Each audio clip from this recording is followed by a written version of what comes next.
give you a map and said, we'll meet you tomorrow at such and such a park where the tennis will start at 1 o'clock. We had an interclub. They had arranged matches at all the different stops, but no bus, no van. You rented your car, and he gives you a road map, and he says, we'll see you. So where you spent the night, where you stopped, that was all up to you. You had that part all to yourself. And remember, you drive on the other side of the road. Oh God, when at first it was my turn to drive. I almost rear-ended the car in front of me because I had to come to a sudden stop, and thank God I turned the wheel. I mean, I should just turn over. Yeah, you did drive on the other. You drive on the other side of it. Yeah. And then occasionally you see a dead kangaroo on the side of the road.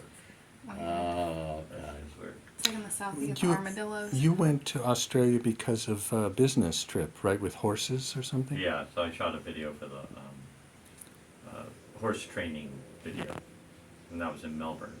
But I thought we were going straight to Melbourne, but we stopped in Sydney, and there as we were landing, there was I think a bird strike on the one of the jets, whatever.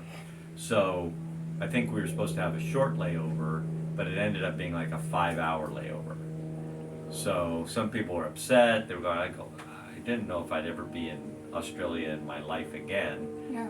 So I went to the ticket counter person. I said, is there anything I can do while I'm here, while I'm waiting? And she said, oh yeah, you just go down to the next floor, you take the escalator down, and there's a train that will pick you up, and it goes, just go there and then take such and such an exit, or off.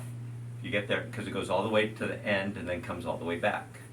So it's like a monorail, but it's a train.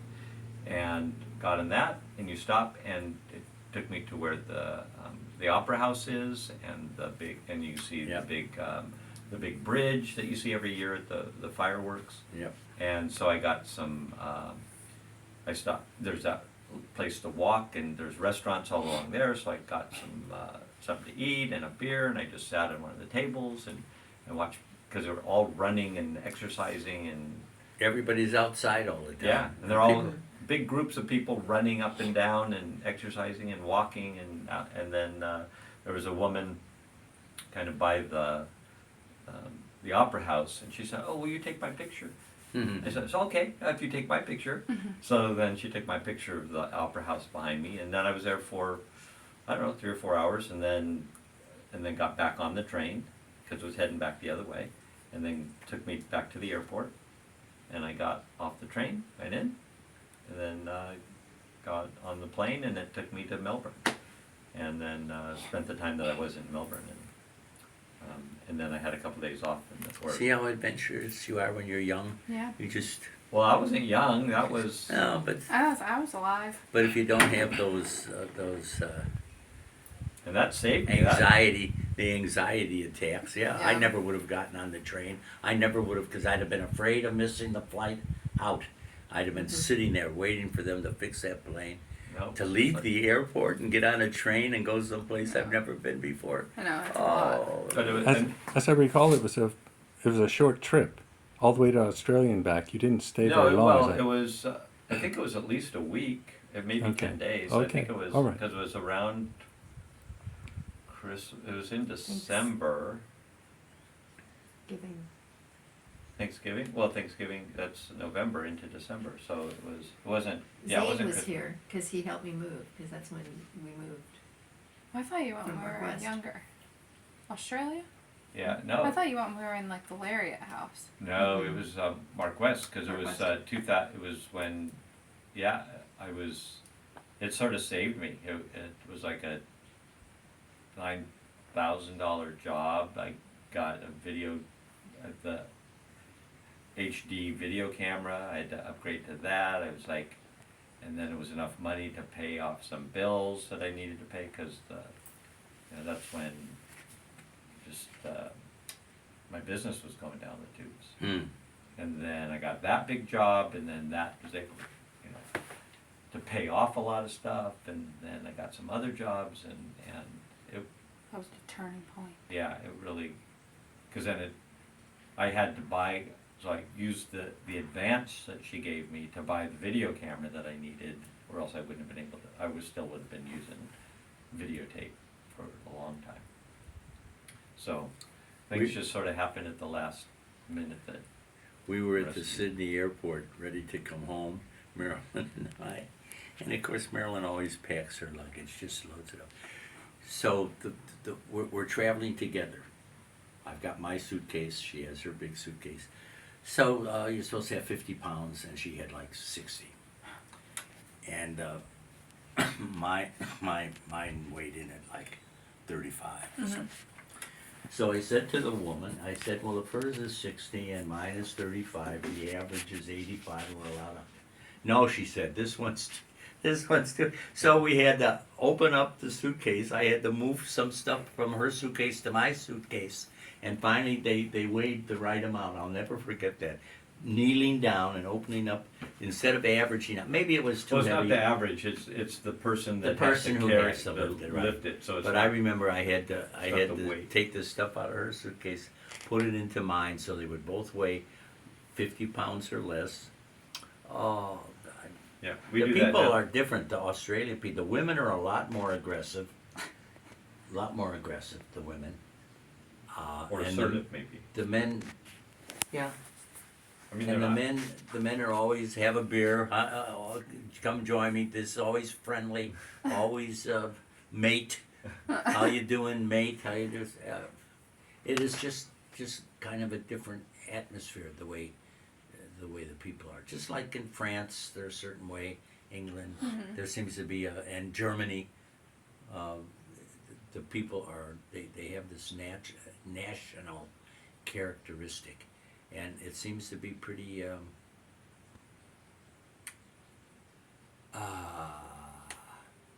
apparent all over. Like Italian people are different. The Spanish people are different.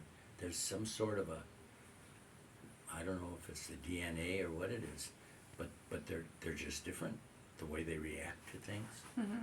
Just like in Italy, they think when we pulled up on our bus taking us downtown Rome, you're stopping, there's a stoplight and a stoplight, so the traffic is waiting for the cross track. Well, they thought nothing of driving up on the wrong side of the road because there are no cars coming. The light's holding them up, and then when the light turns green over here, they pull over. They do that. And just like in Mexico, they don't pay any attention to the traffic lights or the signals. They go through the stop signs, they go through the red lights, they go. Now, since I have a lot of time just sitting here, just thinking, and I do spend a lot of time just thinking, and regardless of what your philosophy is, Democrat, Republican, how you think, when you drive a car, you are depending on everybody obeying the rules. You cannot have somebody coming through the stop sign. You cannot have somebody coming through the red light. If it says no right turn on red, you have to depend. Our society cannot exist unless everybody obeys the rules. Now you look at what's happening on television and you find out there are a lot of people who are not obeying the rules. You know, the smash and grab. Right, And yeah. they're just not obeying. And your society, I don't think people understand that. Your society cannot exist unless everybody obeys the rules. You simply can't exist. The society can't exist. Because the same people who smash and grab will also come through the red light. They'll also go on the wrong side of the road when they're passing. Your society, people in the society have to obey the law. Otherwise, your society cannot exist. That's the conclusion I have come to, especially when I pull up to a stop sign. I mean, Four-way stop. I Four-way rely. stop. You want to make sure everybody, It's going to stop. Yeah. and there's no chaos. There's Yeah. But it all depends on everybody. Everybody has to obey the rules. There are no some people say, "Oh, I'll obey some of them sometime," and then this guy who glued his. That's the thing I don't understand. He glued his feet. Oh yeah. He Yeah. glued his feet. I would have gotten a little tent and put it over them, and I would just gone. Turn the lights off. How's he? What provisions have you made for going to the bathroom? What provisions have you made for getting your feet unstuck? And is anybody coming to pick you up? Good night. Flick the lights out, and out I go. I mean, who did you think was going to get your feet unglued from the cement? Drives me nuts. Yeah. And those people out on the highway, they're expecting you to obey the law. They're out protesting and they're standing in the Mhm. highway. What if they come across somebody who not obey the law and just drives right through? Yeah. They'd kill those people. Mhm. So I can break the law, but I have to rely on the fact that you're not. You cannot use excessive force. You can, there's a whole Mhm. bunch of stuff you can't do Yeah. because you're going to break the law. But it's all right. It's all right for me. Mhm. It's all right for me. I can break the law, and nothing's. Oh. Anyway, since I've got nothing else to do, I sit back and I watch TV and I look at stuff, and then I wonder. These people are asking all these questions. I'm saying, the solution is simple. First time you get them, you whack them 10 times. The next time you come in, you're going to get 15. After that, 20, and you're going to get a year in jail.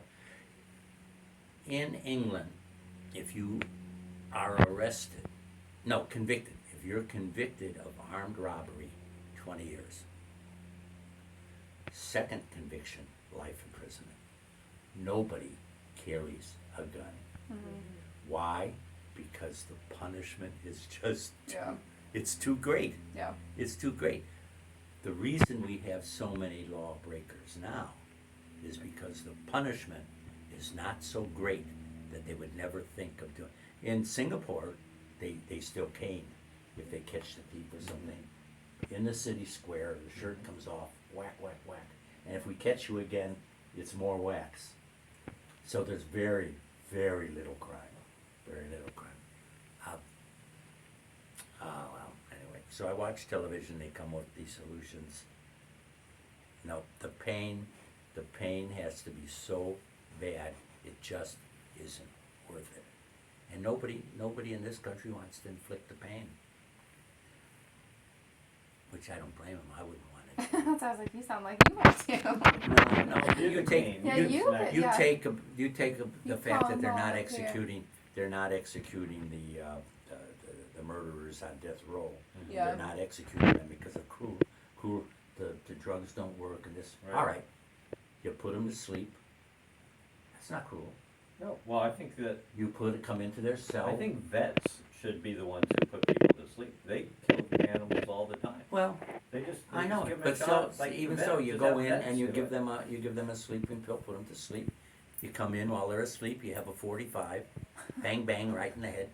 They don't feel a thing. What's cruel? What's cruel and unusual? It's It's easy. unusual. It's easy. Yeah. I mean, they're It's sound it asleep. used to be normal. They're sound asleep. There's no pain. You're carrying out the execution, and there's none of this baloney about it's painful and look at all the pain you're causing by sticking needles in. Yeah. The answer's just so But simple. there has to be an executioner, and I think that that's, Well, because why? even the medical You thing just is put- a doctor administers it, but somebody presses a machine, presses a button and they don't actually do it. It's not like they're pulling the trigger. Oh, you on can something. find lots of guys willing to pull the trigger, especially if they wear one of those hoods. Bang bang. Yeah. Just Well, the give 'em- guillotine is really quick. We should do that. Just chop people's heads off. Just give them a little fentanyl. Yeah. Yeah, It's easy. we have public stocks. Put them in their heads and their thing, and we could all throw Tomatoes and tomatoes and stones. bananas at them. They had on TV that some of these shops now are putting in the smoke, something with smoke fog. Oh. So that when somebody comes in and breaks the thing, you push the button and smoke. Huh. I don't know what's in the smoke. I don't know what's in it because they're wearing masks now, and this one guy shot the bear spray into the eyes of some guy who was sitting in a chair outside.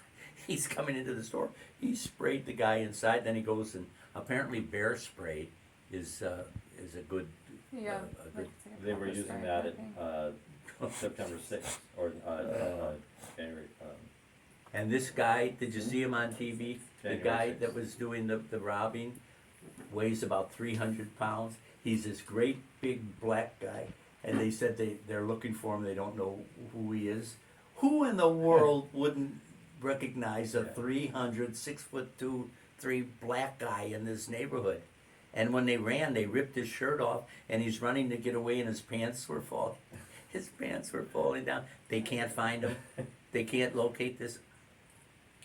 well, Impossible. But the ones I really don't like are the ones that are picking. Now they had in New York, they had, what do they call them? The guys who go, decoys. They had the decoys where he was pretending to be drunk and he was pretending, and they had a guy across the street, the other guy in his squad watching. It wouldn't take long to put the decoy squads out there and be in the subways. You had this little old guy who's walking up, especially beating up these poor women, and yeah, it's always somebody who's weak and can't fight back. yep. It's always somebody who's weak. Why don't they have these decoy squads out there? Where they're you have the police officers riding the subways. They used to have guys on the airplanes, whatever they call them, marshals. The sky marshals, yeah. Yeah. They have them now too. every Well, so often. you don't know who they are, but Uh-uh. they're on the plane. Why not have them in the subways in New York? I thought Because vigilante. there's generally, What was there it? could be a white guy and then a white police officer and then a black persecutor and then, or. Well, get a black, yeah. And then they're doing it and then. You the- get the black guy out there. And, well, Let them do it. and then they're getting put in jail for, Yeah, maybe For abusing excessive such- force abuse, yeah. Could be, they've got it all rigged. yeah, if I were a police officer and I saw it went on, there were, minority people in trouble, pulling out my gun at, it'd be the next thing, I could be spending life in jail. Just remember, I haven't looked it up and I thought I was going to, but you've always got the defense of assumption of risk. Nobody would believe that these guys wouldn't think that the victim would fight back. Mm-hmm. Did you honestly, and you could ask them and they'll say no, of course, but you put it before the jury. Wouldn't a reasonable person assume that this person might fight back? Wouldn't a reasonable person think that maybe they might go a little too far? Mm-hmm. What makes you think that they know exactly? You're assuming the risk that these Right. people are gonna do it. How can you overcome that? How can you find somebody guilty if the perpetrator has assumed the risk that this was Right. going to happen? Right.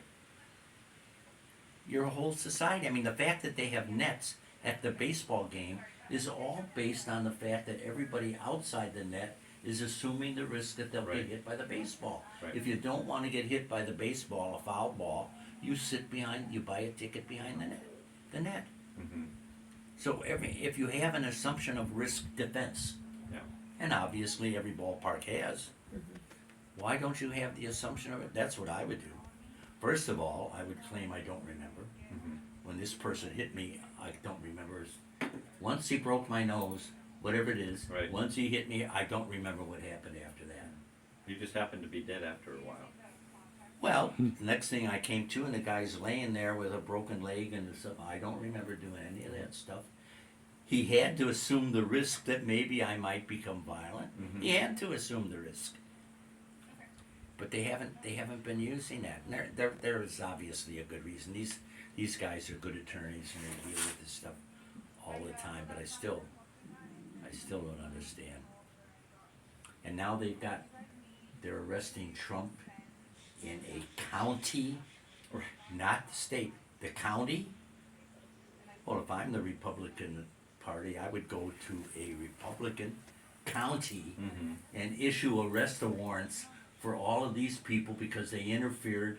It doesn't have to be true. You Right. just have to allege that in doing this, they are attempting to interfere with the 2024. It's a political Mm-hmm. issue a warrant for their arrest in a Republican county, Mhm. not even in the state. You can, the grand jury in this, where are they, Arkansas? Georgia. In Georgia, they had this secret grand jury, and they said that they should arrest all these guys in Congress. Yeah. Because, Yeah. jeez, Well, that's what I if thought. they can do it, so can the other. So now we're going to Yeah. have all the district attorneys in the Republican counties issuing arrest warrants. For all the Democrats, yeah. Well, why not? Yeah, I mean, She did it. yeah. I mean, if she can do it, Right. and it's valid, then it's just as valid. And they say, well, what authority do you have? Her television speech came into our state. We have a nexus. Her television came into our state, and she's trying to interrupt with the 2020. Yeah, Well, let's wait and see if anybody does it. yeah. Oh, Marilyn says I get too upset watching the news on TV. Yeah. It's upsetting times. Not like back when, Well, when what bothers when, me is now what Kennedy if you're and in Nixon Howard were Park? battling You know, they have these gangs. We have these gangs in Santa Rosa. at Howard Park, yeah. You're at Howard Park. I'm all by myself. I'm hitting on the wall. Perfect victim. Mm-hmm. Yeah. I And mean, I even think if I about that had all a the time. baseball bat, the last thing I read in the paper were these guys. They were carrying the thugs were carrying baseball bats. But always remember, you don't have to beat them all. You just have to nail one of them. Because there may be one bad guy in this country, but there are 1,000 good people. Mhm. So you have to sacrifice yourself one for one. But eventually don't wipe them all out. Take them one at a time. Just like that was Wyatt Earp's. Oh, He'd have the gang, and they'd say, you can't shoot all 5 of us. He says, I don't have to shoot all 5 of you. I just have to get you. And then the guy next to you. So these 2 guys didn't want any Right. problem because they're dead. They're dead men. yeah. So he said, I don't have to kill all of you. I only have to get 1 or 2 of you. And you're the first one to go. The leader. You're first. Okay. Just nail one of them. Usually if you can nail one of them, then the police can arrest the whole gang. Because everybody Yeah, in and the then the gang coroner is... comes gets you too, and then throws you in the hole. Hmm. Yeah. Yeah, I don't know if there's a solution to that. No. Not unless you're willing to... Remember in Shogun, this woman, she's protesting whatever the ruling was. And she says, the old woman, she said, I'm gonna protest this. I don't think it's right what the government's doing. And she was gonna commit suicide, jump out the window. And the other woman says, no, don't do it. I'll do it. She says, no, my life is over. I'm an old woman. Let me make this sacrifice. So the old lady jumps. That's in Shogun. That book is full of a lot of good.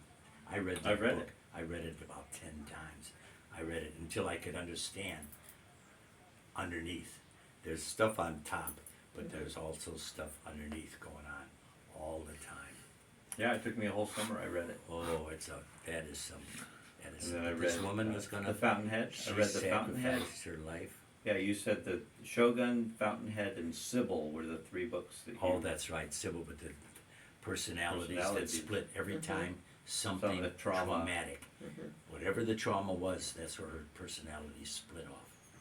Yeah, And you read Sybil and the also? Fountainhead. Well, I've seen Sybil. Sybil was a I good started to read a little bit, but I didn't read the full book. But I No. read Well, the Fountainhead. In the movie, there's only 3 personalities, but in Sybil, there was about 16 or Yeah, every time she had a yeah, traumatic. but I read Shogun, the whole thing, the whole, Yeah. and then also Fountainhead. I read all that, and part of Sybil.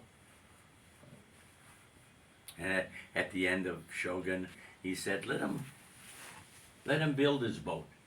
He said, we'll just burn it down again. Well, give him his boat, because she died, I think, and left him the Right. money so that he could rebuild his ship so he could get back to England.